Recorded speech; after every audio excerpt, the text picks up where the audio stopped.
Hi everyone, Linda here from Create Your Future. I just want to pop on today to talk about ignoring the 3D, how to do that, and the benefits of doing that and why we should be doing that.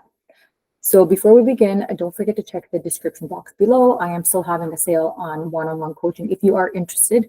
And also we have a free course on how to uncover your blocks, unblock your blocks, and manifest fast. I highly encourage you to look into that. So ignoring the 3D. Now, obviously, we're not delusional. We see things happening. I think that some people are misinterpreting what ignoring the 3D is. Either they weren't taught correctly or they're just not understanding what it means. So obviously, we're not delusional. We see things happening. I have people coming up to me saying, Linda, well, how can I ignore the 3D when my husband just left? How can I ignore the 3D when I literally received an email saying I didn't get the job? So what that means is we're not going to accept it as factual. Whatever we created in the 3D, whatever we see in the 3D, we had created prior with our thoughts, our fears, our assumptions, and our worries, and now they are reflecting in the 3D present time. So that means that we can change it. So we're not going to take those things as factual. There's a quote from Neville Goddard that says, disregard appearances, conditions, in fact, all evidence of your senses that deny the fulfillment of your desire. Rest in the assumption that you already are what you want to be. So again, just go to the end and know that you're getting your desire. Who are you being? The version of yourself that has SP, that's happily married, that has the job, that has the money, and we're going to ignore what we see in the 3D. So the first thing I want you to do is accept it. Okay, I accept the fact that I created not getting this job because I was worried that I wasn't good enough. I thought I wasn't going to get it. I thought I wasn't qualified enough. I'm going to accept that I created a third party because I had a fear that SP would leave or our partners always cheat and all that. So you're going to accept it, but you're going to take your awareness off of it. You're not going to ruminate. You're not going to check social media to see if it's still happening. You're not going to contact the bosses and get upset for them not connecting with you. We're going to practice non-reaction. We're going to see it. We're going to accept it and say, I understand that I created it with my thoughts, but guess what? That means I can uncreate it. I can change it. I can create a favorable path, a favorable circumstance to lead me to the end state of the wish fulfilled and to receive what I desire. And remember, circumstances don't matter. So it doesn't matter if you didn't get the job, if they emailed you. Give it good meaning. It could be that they accidentally emailed the wrong person. They made a mistake. They maybe emailed you because you didn't get the position that you applied for. However, they might be calling you back to say, but we have a better position that we think you're better suited for. If SP is with a third party, okay, we see it, we created it based on our assumptions, but guess what? They could be unhappy, they could be arguing. Maybe SP being with the third party is making them realize how much they love you and how much they want to get back with you, and therefore they will come back to you. And I also don't want anybody to be blaming themselves. I know that everyone is you pushed out, and we know that we created our circumstances, but I don't want you to blame yourself. We need to forgive ourselves and just know that we created it based on our old self-concept, our old mental diet, the beliefs that we had. And I don't want you to feel defeat or like a failure. Like I've said before, failure is feedback. So I want you to forgive yourself.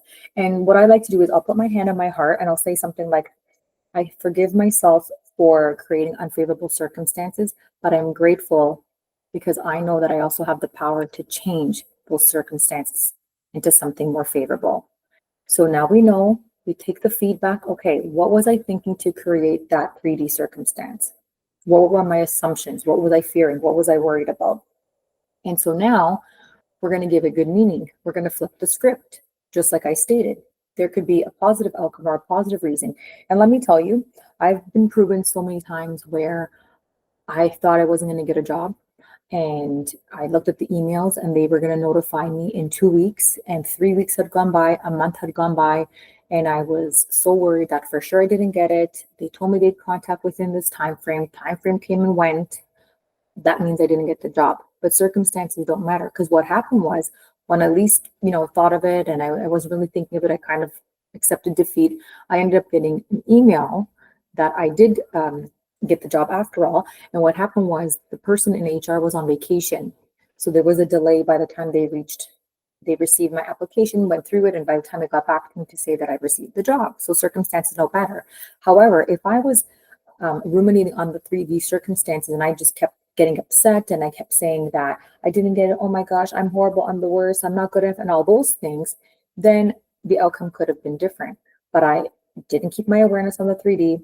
I accepted what happened, I moved on, and obviously daily I do self-concept work that I am chosen, that I'm good enough just the way that I am, and all of those beautiful things that pertain to me and my self-concept. And look what ended up happening. There was a different circumstance of why I didn't get the job when I thought I didn't, and I actually did. So I just want us to kind of recognize those things in the 3D and don't bring awareness to it. So accept that you created it, accept that that circumstance is happening and that we created it. So we're not pretending it didn't happen. We're not sweeping it under the rug. We're not accepting defeat. We're just going to accept that it is happening. The second thing is we're going to forgive ourselves for creating it and know that we can recreate a favorable story and change those circumstances, because circumstances don't matter and they are malleable. It is not final. So we are going to create a new story, which is in the more favorable version of us, the more favorable version of the outcome of that scenario. And lastly, we're not going to check. We're going to stop checking. The more you keep your awareness on lack, the more you keep your awareness on looking for, trying to get, where is it, the more you're going to continue to experience that. Who are you being? Are you being the version of yourself that is looking to see if you got the job, not sure if you got the job, not sure if you were good enough to get the job? Or are you the version of yourself that says, I know I got the job, I'm amazing, I'm smart, I'm intelligent, I'm perfect just the way that I am, I'm a perfect fit for this job, I'm always chosen, and just trust that you will get that job some way, somehow. We are not accepting the 3D as final.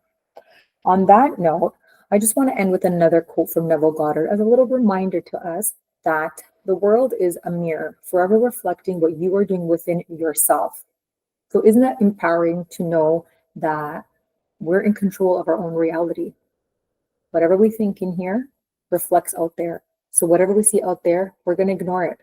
If it doesn't fit my end state, if it doesn't fit my end goal, we're going to ignore it. We're going to accept that we created it. We're going to accept that we see it. Take your awareness off, flip the script, give it good meaning, and keep going to the end. Keep going to the end of the wish fulfilled. And when you do want to use your senses is when you're doing a technique. If you're doing SATs, you want to close your eyes, you want to hear SP's voice, you want to smell their perfume or cologne, you want to picture what they're saying, they're holding your hand, that end scene of you, them being together. Same with a job, for example. You want to close your eyes, you want to hear the phone ring, you want to pick up the phone and hear the person's voice on the other end saying that you got the job. You want to feel the excitement within. That's when you want to acknowledge your 5 senses, because whatever we create in the 4D first is what is going to reflect in the 3D. This is the real thing. So keep that in mind. And I intend that this video clarified ignoring the 3D and helped many of you out. And if you do need some more support, remember, look down below and you can sign up for some coaching, and I would love to help you. So until next time, have a good week. Bye-bye.